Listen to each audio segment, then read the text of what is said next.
dead end, Edgeville, South Carolina. There been a gal there, they talk about been pretty. Said that gal was beautiful. Said been so beautiful that even when they had commit murder, nobody would convict her. And it did it more than one time. That gal been so evil and thing that the preacher would use her for make up his own sermon. That gal named been Becky Cotton. Becky Cotton became immortalized in 1810 with Parson Mason Locke Weems' version of her tale that was entitled The Bad Wife's Looking Glass, or God's Revenge Against Cruelty to Husbands. She was born around 1765, the daughter of James Kennedy, and she married John Cotton around 1785.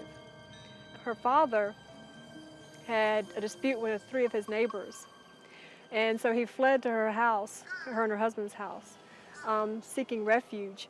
And the 3 men burst into the house and killed him, her father, in front of her and John Cotton, and her husband did nothing to stop it. So Parson Weems states that she basically felt like she had to revenge her father's death for the cowardice of her husband. She killed her husband around 1794, because that's when we find his estate being settled. And the legend goes that she waited for him to fall asleep, and she crept up the loft steps with an axe and buried it into his skull.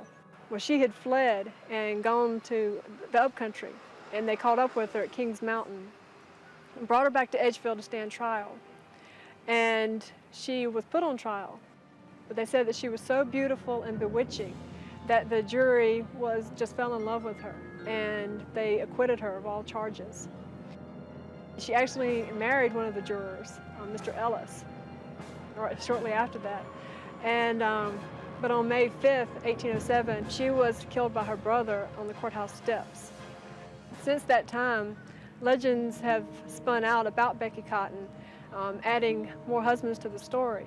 One was Erasmus Smith, and she was supposed to have driven a mattress needle into his heart while he slumbered by the fire. Another husband was Joshua Terry, who she gave a dose of nightshade poison in his herbal tea. Well, she lived on Beaver Dam Creek. Beaver Dam Creek is now a part of Slade Lake. And there was a part of Beaver Dam Creek that was very deep, and they've named it Beck's Hole. She was supposed to have drug each of these men's lifeless bodies down to the hole and wrapped them in bricks and threw them down into the hole where they would not be found forever. And the legends have it that she still walks this area searching for a new husband. And there's also tales of hearing the wails of her husbands from the depths of Beck's Hole where she laid them to rest.